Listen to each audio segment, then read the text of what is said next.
आत्मा नजर आना प्रारंभ हो जाए, हम अपनी दृष्टि से कभी कुछ गलत देखे ही ना। जिस दिन अपनी वाणी से सुबह 4 बजे से लेकर रात्रि को सोते समय तक तुम्हारी अपनी वाणी से तुमने किसी को अपशब्द नहीं कहा, तुम्हारे मुख से निंदा नहीं निकली, तुम्हारे मुख से अपशब्द नहीं निकला, तुम्हारे मुख से किसी की बुराई नहीं निकली, तुम्हारे मुख से किसी के लिए गाली नहीं निकली, तो समझ लेना वो दिन तुम्हारा नहीं था, तुम्हारे पूर्वजों का, तुम्हारे पितरों का, तुम्हारे भगवान का दिन था।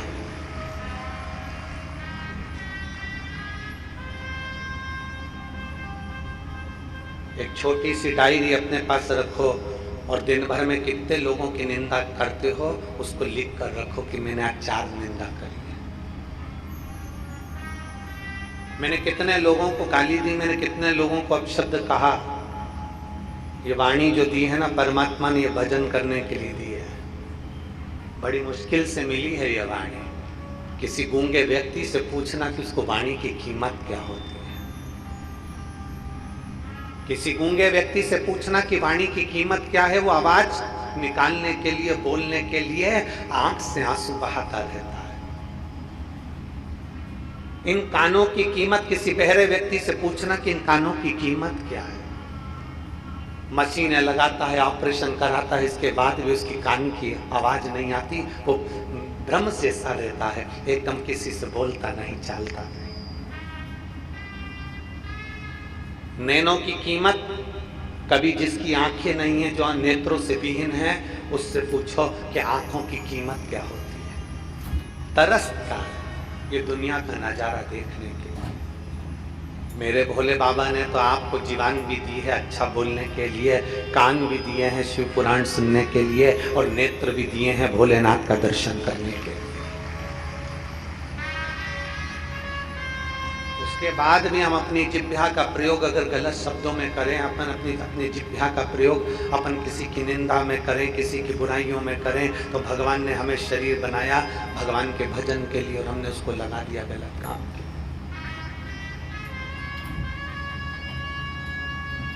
हमें दुनिया को नहीं बदलना।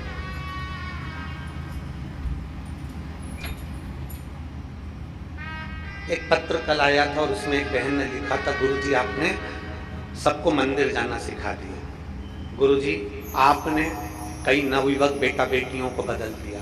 मैं हाथ जोड़कर निवेदन करूंगा, कभी ये मत कहना कि हमने बदल दिया। वो तो आपने अपनी आंखों पर शंकर की शिव पुराण का चश्मा लगा लिया, इसलिए तुम्हें दुनिया बदली बदलाई नजर आ रही। सियोर वाले महाराज की सामर्थ्यता नहीं है कि वो किसी को बदल दे।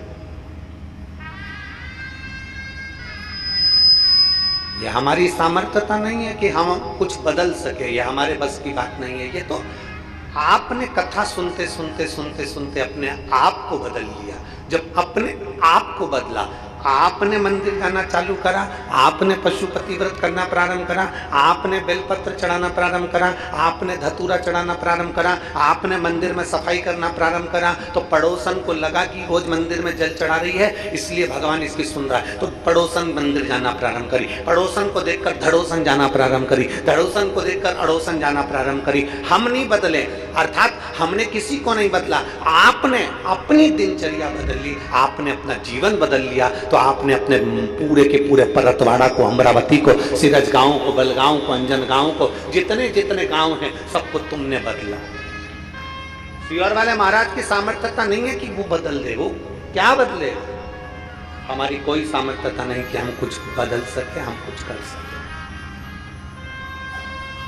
ये आपकी सामर्थ्यता। और बुरा जो देखन में चली और बुरा न मिला कोई। संसार में बुरा कोई नहीं है।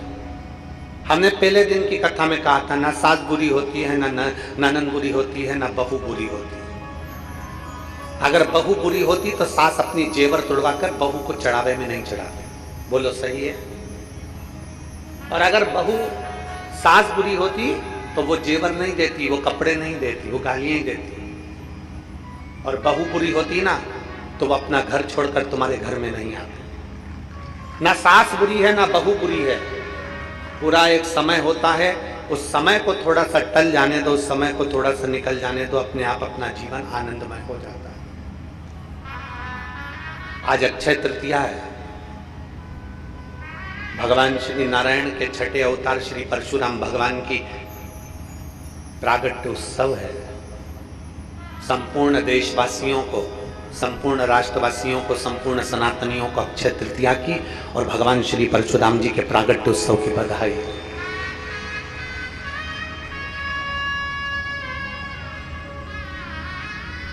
परशुराम भगवान से हमको एक चीज बड़ी विचित्र, बहुत सुंदर चीज सीखना चाहिए कि कैसी भी विषम परिस्थिति आई पर परशुराम भगवान हार नहीं माने।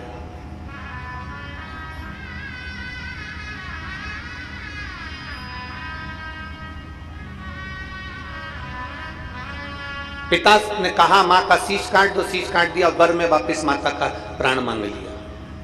कितनी भी विषम परिस्थिति आई, परशुराम भगवान ने हिम्मत नहीं हारी। क्यों नहीं मानी? आखिर परशुराम भगवान हिम्मत क्यों नहीं हारते? इतने इतने उन्होंने युद्ध लड़े, इतने इतनों को मारा, पछाड़ दिया, पर वो हिम्मत क्यों नहीं हारते? क्योंकि उन्होंने गुरु किसी दूसरे को नहीं बनाया था, परशुराम भगवान ने गुरु देवाधिदेव महादेव को बनाया था। परशुराम भगवान के गुरुओं की गिनती में अगर देखेंगे तो कोई गुरु का नाम नहीं आता, परशुराम भगवान की गुरु की गिनती में केवल देवाधिदेव महादेव का नाम आता, भगवान शंकर का नाम।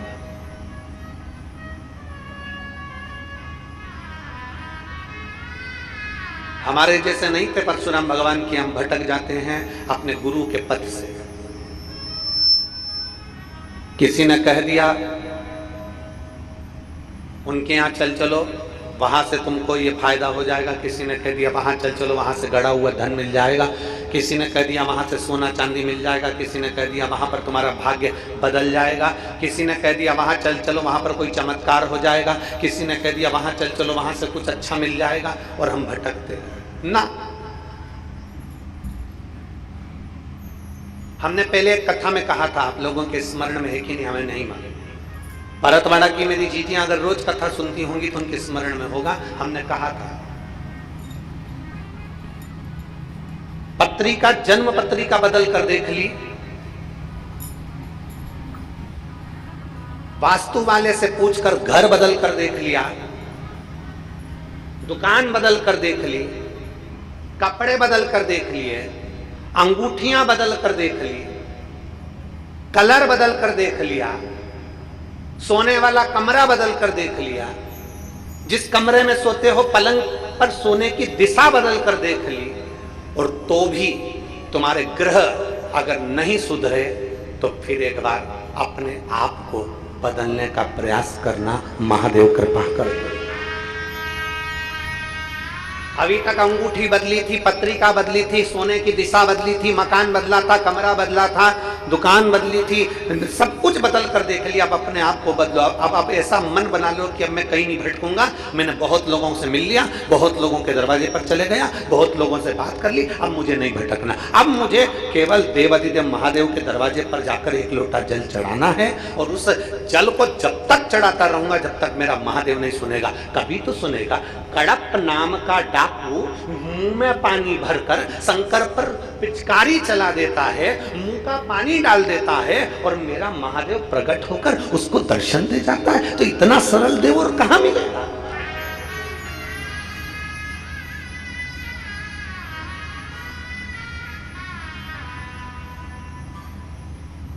इतना सरल देव कहां प्राप्त हो? विचार करिए। हम दुनिया में रहते हैं ना, हम हमारे मोहल्ले को बदलने का प्रयास कर रहे हैं। मेरे कॉलोनी के लोग बदलना चाहिए, मैं जैसा बोलूं ना वैसा करना।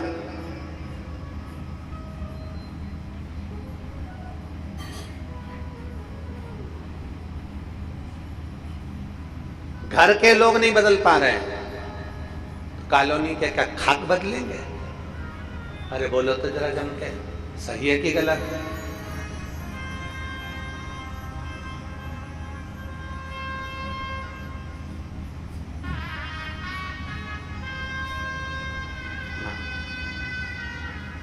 व्यर्थ की बातें हैं कि हम इसको बदल देंगे, हम उसको बदल देंगे।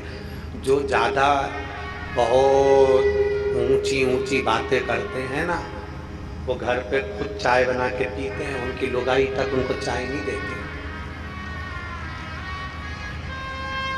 इसलिए व्यर्थ की बातें नहीं करना, अपने को जो हो सकता है ना अपन वो बात करें। शिव महापुराण कभी व्यर्थ की बात नहीं करती कि बात वो करो जो कर सकते हो।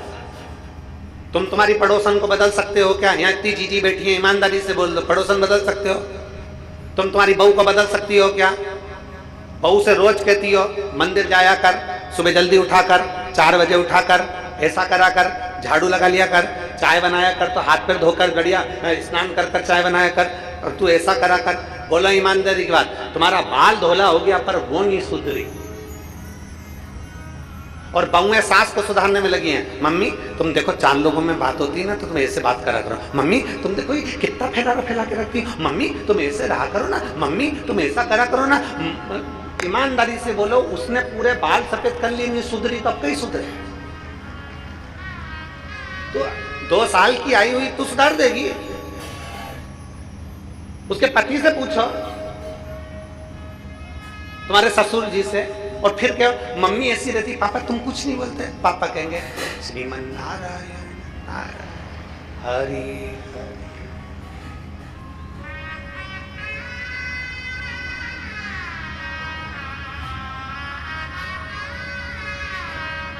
ससुर भी कह देंगे बहू घर में रहना है तो भजन कर ले पड़ी पड़ी, कुछ मत। ससुर भी कह देंगे बेटा मेरे इतने बाल उड़ गए रही क्या हो। हम किसको बदलना चाहते हैं? मेरा सासू माओं से निवेदन है, आप बहू को बदलने का प्रयास मत करो, और बहुओं से निवेदन है तुम सास को बदलने का प्रयास मत करो। एक काम आज अक्षय तृतीया से कर लो, हम अपने आप को बदलेंगे, हमें दूसरे से मत। और तुम बदल कर देखो फिर मजा आएगा। तुम बदल कर देखो फिर जिंदगी जीने का एक आनंद आएगा। तुम बदल कर देखो अपने आप को, और जिस दिन तुमने अपने आप को बदल लिया उस दिन जीवन का आनंद है। और पर करें तो करें क्या महाराज, हम सबको बदलना चाहते हैं पर अपने आप को हम कभी बदलना नहीं चाहते। जब हम अपने आप को नहीं बदल सकते तो दुनिया कैसे बदलेगी? गायत्री परिवार वाले कहते हैं हम सुधरेंगे, जम जम के बोलो जरा, हम सुधरेंगे युग सुधरेगा, हम बदलेंगे युग बदलेगा। हम बदले तो पहले। शंकर भगवान का मंगल विवाह हो गया माता पार्वती जी के साथ में।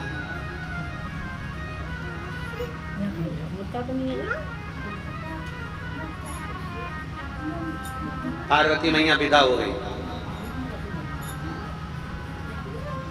शंकर भगवान के साथ में माता पार्वती जी जब कैलाश पर आई तो शेर पर बैठकर पार्वती जी अलग आई और शंकर भगवान नंदी पर बैठकर अलग आए थे क्या? जम के बोलो जरा। नहीं, शंकर और पार्वती काय पे बैठ के आए थे विदाई के समय पे? बोलो बोलो जम के। नंदी। शिव जी ने पार्वती जी का हाथ पकड़ा, नंदी पर बिठाया। नंदी कौन? श्रीमद् भागवत में नंदी को क्या कहा गया? शिव महापुराण में नंदी को क्या कहा गया? नंदी कौन? धर्म। बैल कौन? धर्म। श्रीमद् भागवत में वर्णन आता है 4 चरण धर्म। नंदी कौन है? धर्म। पार्वती जी काय पर बैठी हैं? जम के बोलो जरा। शंकर जी के साथ काय पे बैठी है विदाई के समय का? सब बोलो जितने बैठे हो यहां पर। नंदी पे। अब आपको बोलना नंदी पर नहीं, अब आपको बोलना धर्म पर। पार्वती जी काय पर बैठी है? धर्म पर। नंदी मतलब धर्म। शिव जी को क्या पड़ी थी? उन्होंने डोली में नहीं बिठाया, उन्होंने रथ पर नहीं बिठाया, उन्होंने शेर पर नहीं बिठाया। शंकर भगवान ने पार्वती जी को नंदी पर बिठाया, धर्म पर बिठाया। क्योंकि अभी तक ये पार्वती केवल एक साधारण सी नारी थी। मेरे साथ शादी हो गई मेरी घरवाली हो गई, मेरी पत्नी हो गई, पर अभी ये धर्म पर नहीं बैठी। जिस दिन ये धर्म पर बैठ जाएगी तो ये धर्म पत्नी बन जाएगी।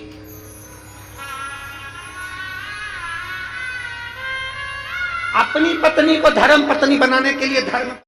श्री शिवाय नमस्तुभ्यम, श्री शिवाय नमस्तुभ्यम, श्री शिवाय नमस्तुभ्यम, श्री शिवाय नमस्तुभ्यम, श्री शिवाय नमस्तुभ्यम। कैसे हैं आप सब लोग? तो आज आपने कथा में सुना कि जब हम कैसे समाज को बदलने चलते, लेकिन हम अपने आप को बदलेंगे तभी सब कुछ होगा। हम अपना नज़रिया बदलें, किसी की बुराई ना करें, किसी के बारे में कुछ ना बोलें, ना किसी के बारे में कुछ बुरा सोचें। जो है शिव है, क्योंकि शिव जी ही सत्यम शिवम सुंदरम। तो आज की कथा में आपने देखा और सुना, उसके लिए बहुत बहुत धन्यवाद। जय श्री राम।